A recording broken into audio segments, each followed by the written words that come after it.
Hi everyone, my name is Kishor and today I'll be analyzing the document. So I'll be analyzing a document called .john.doc. It came out around in 1999 to 2003 and was submitted to VirusShare on 2013. So quite an old virus, so it only runs on Windows XP and Word 1997 to 2003. So yeah, first we'll be using Office Mail Scanner, and then we'll be using Redshot and yeah, for the dynamic analysis. So let's get started with static.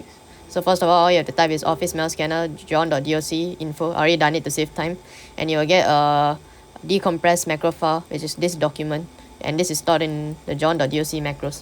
So this is the file here, and if you open this using Notepad++, we can actually see all the malicious code here. So I'll be going through each one of them and briefly going through what's the purpose of each of the strings, but I won't dive into detail since it is too long. So first of all is auto close. Auto close just closes the document immediately once you open it. So once it opens, it just closes immediately, and this is so that it can't be analyzed properly, or it actually allows the macro to execute automatically once the document is open. So if you don't want the user intervention or for the person to cancel it, it just immediately does it automatically and the code just runs. So this makes sure that the code can be executed without the user knowing. Next one will be file open. So this entire bit of code here. So as you notice here, word basic disable auto macros. What this does is that the subroutine, it tries to disable automatic macros and shows a dialog box, which could possibly be a decoy. But then once the user closes the dialog, the macro proceeds to open the document, potentially triggering the malicious payload. Next is add-ins unload through. So you can look over here. Add-ins unload through. So this one, what this does is that it unloads active add-ins. So there's add-ins such as like macro security enforcement tools or like antivirus plugins. So what this does is that the malware just disables any security or monitoring tools which might be added in as an add-in, and then this allows it to like run without any disturbance or interruptions from the antivirus. So yeah, next one is kill options. So what this does, this is the main part of the code, the main malicious part. So what this does is it just deletes everything in the startup folder. So if you have any templates or documents in your startup folder, they just get wiped off. And I believe that there's a chance that it did it to like make sure that it removes any templates or add-ins that might contain security configurations or tools designed to like detect or prevent malicious activity, or the deletion itself could be the malware's intent as a destructive payload. Next one is basically like disabling the virus protection. So this is this type virus here. So options virus protections false. So Word has a virus protection, Word 11.0, which is Word 2003. And this line basically disables the built-in virus protection and makes it easier for the malware to like execute again. So the malware actually goes through like multiple steps and multiple steps to like make sure that it actually runs properly and doesn't get interrupted by like antiviruses or like virus protection. So yeah, all it does is disables it, and by turning off this, the macro reduces the likelihood of detection and user intervention, allowing the malicious code to run unhindered. Next is disable auto macros. So as you can see here, it was under file open. It basically had the same purpose as the file open. Prevents any macros that are set to run automatically to be disabled, so that they don't execute along with our malicious malware here. So that basically the macros the only one running, the malicious macro. Next one will be a very interesting one called cancel key, which will be over here if I'm not wrong. Oh, it's here. So what this does is that normally when you open a Word document and you want to close it immediately, you just like spam the escape button. This basically disables that for the user, and it just disables the user's ability to interrupt or cancel the execution of a macro. So WD cancel disable, basically this part here, this command prevents the users from stopping the macro by pressing the escape key, specifically the escape key, or any other cancelling actions during its execution. So this is also another step, another precaution the malware takes to make sure that it does not get interrupted, or so there's like multiple steps to make sure that it doesn't get interrupted and the code gets executed smoothly. Next is error handling. So the code has error handling here on error resume next. So what this does is just ignores any runtime errors. So like there's like any errors midway during the code due to like some misconfiguration, it just ensures that the macro doesn't stop or doesn't pop up with errors, and it just continues the execution so that the user doesn't know about like when they open a Word document, they don't get a like code error message, which will be very suspicious. Next is dialog safety show. So this is very interesting. I don't really exactly know the purpose of this, but the document open subroutine is where much of the malicious activity occurs. So when by triggering this subroutine only when a document is selected, the macro can actually execute the harmful actions tailored to open document or perform like additional actions based on the user interaction. So when it opens a dialog to open the Word document, like in some scenarios, it just executes this immediately. And this is where majority of the malicious like code and executions happen. But it's quite a confusing string here. Next is code injection, which is the main part. Let me go to the marker. So Celine, so our author here, which we will call John, as you can see, we will presume that he's trying to make a love virus, like propose to this girl called Celine, where he writes a poem to Lynn, which is just the short form of Celine. Oh no. So yeah, so it's basically in love with this girl. Or it's either in love, or it could be a distraction for like the user when they suddenly get a love poem, which I'll dive into deeper later. So all this does, it injects the code into the normal.dot. So what normal.dot is, right, it's basically where the template opens, like whenever you open a document, if it uses the default styles and customizations, the normal.dot, this is not DOTM, it's normal.dot for 2003, it gets executed. So even if the main malware infected document is deleted, even if you open the Word exe itself, the Word application, the macro still runs. So it allows for incredible persistence. But beyond persistence, it also ensures something called propagation, which I will talk about here. So if you go to set AD, oh yeah, so this part of the code, I won't dive into like the exact details. I have a very intricate like analysis of it in the report, which you can go through later. So what this does is like sets up the active document. Active document is basically like any other document, like any document that the user has opened, and a normal.dot. So what the gist of it is that it basically, all it does is that you notice the marker I just now highlighted here, the John.hehe. This is used to identify if the macros has been like injected, the code has been injected into the document and it's been infected, or like, yeah, it's malicious now. So this is the identifier for this. Yeah, if the marker is found in the normal.dotm but not in the active document, like the file that is open currently, like for example new document, the marker all it does is injects the code into the active documents, the like this document module. So yeah, there's a module called this document, for example, it's the macro. This is also this document, but this belongs to the john.doc. So it injects into the active documents, this document module.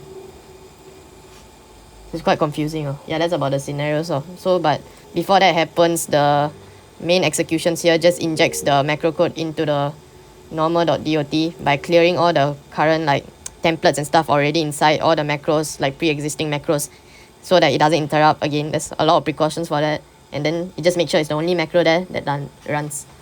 I will be talking about that later.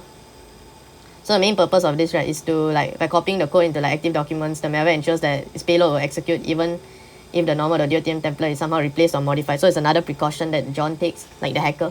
This makes the malware more resilient to attempts to remove it or alter the template. So it makes it very hard to remove. And so yeah, so it's really confusing if it's a harmless love virus or it's actually a malicious virus intended to like wreak havoc. Next is you can learn more about that later, but yeah, it basically allows propagation and makes it very hard to remove from the system. But I will move on now, it's very long. And this deletes like this, for example, when I say the clearing the normal.dot, just all the code from here, like the for each, just deletes all the stuff inside.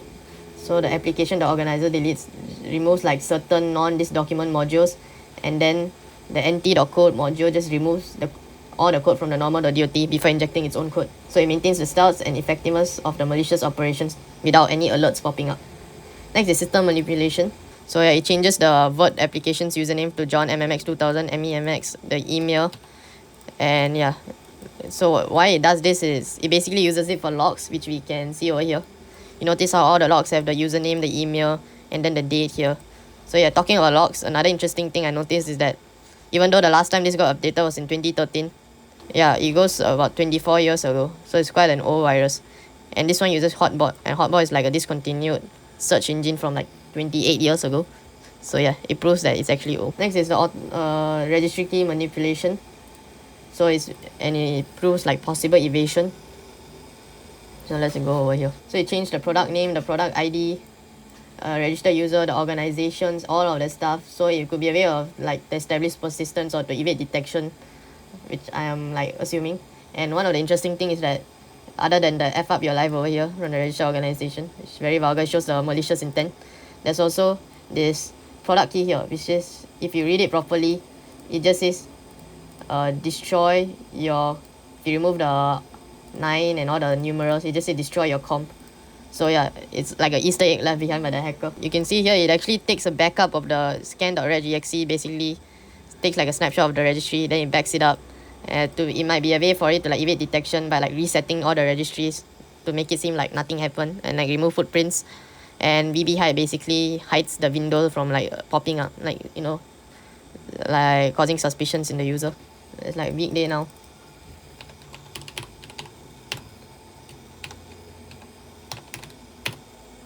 What this does, it drops the John.html file.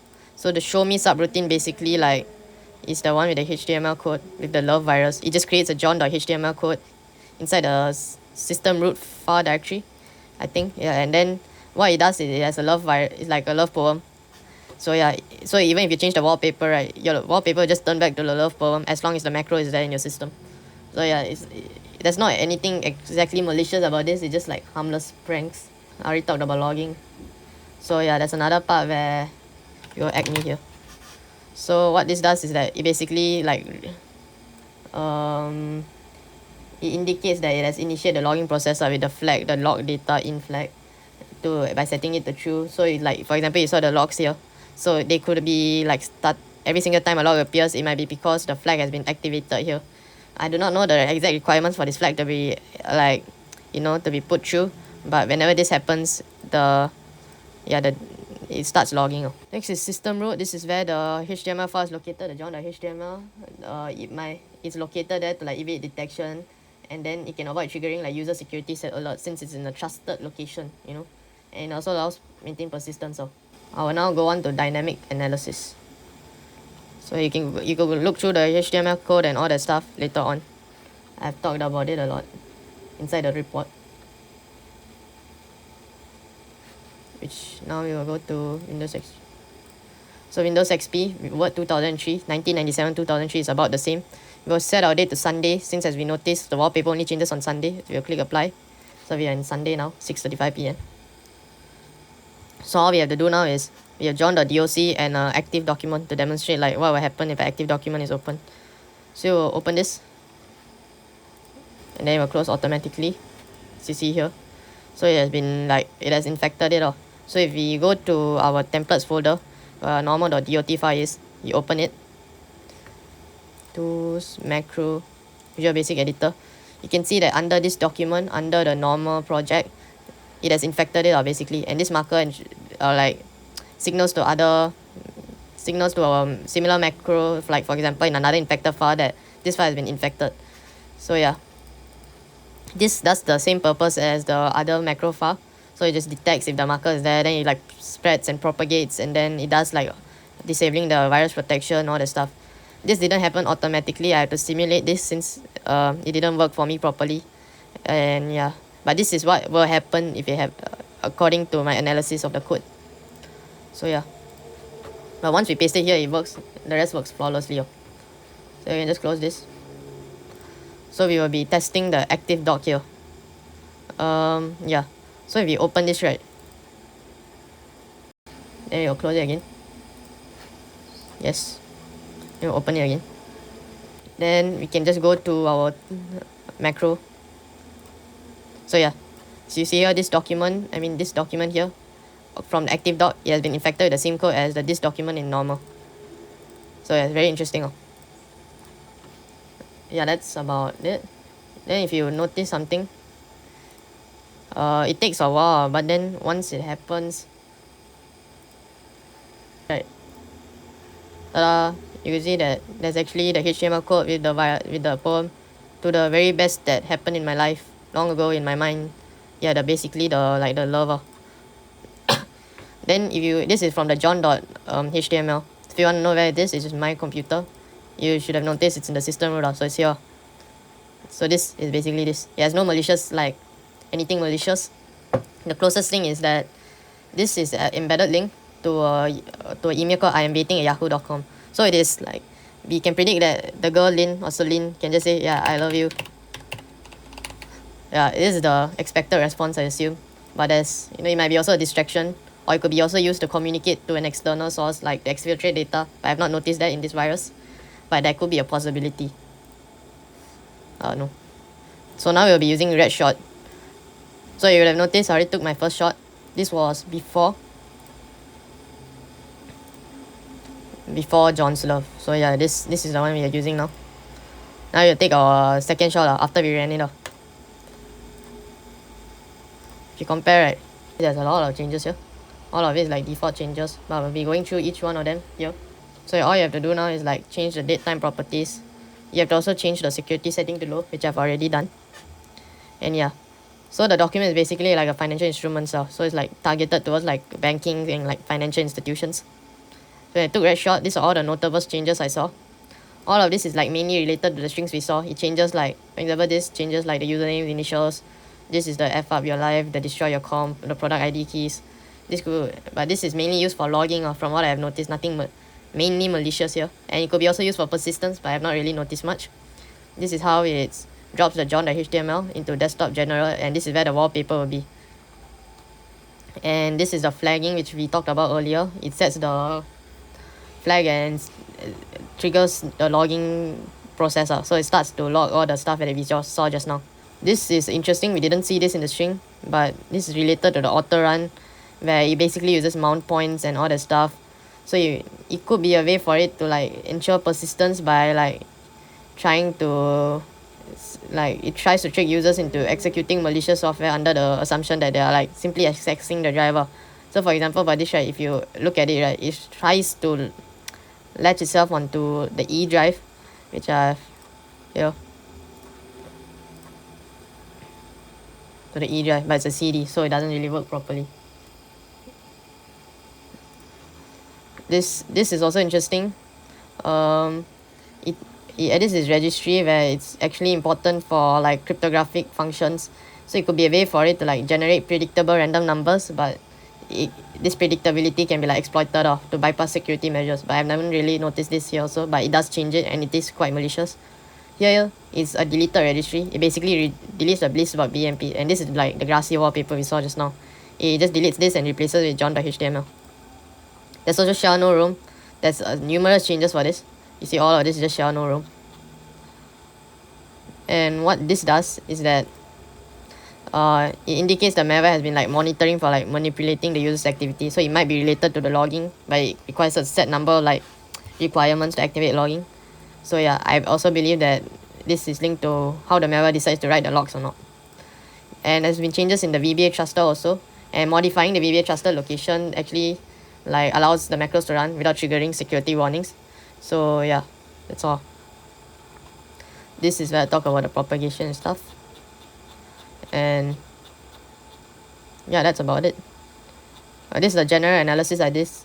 Like I suspect it's from India, or it might be a chance that it's from the University of London. So I do analysis on like its cousins, like sister malwares. Then I tried to investigate on the emails of all the stuff inside. So I found out that one of the emails was susceptible to a lot of email breaches. It's also interesting. And here's a solution that is provided by Trend Micro.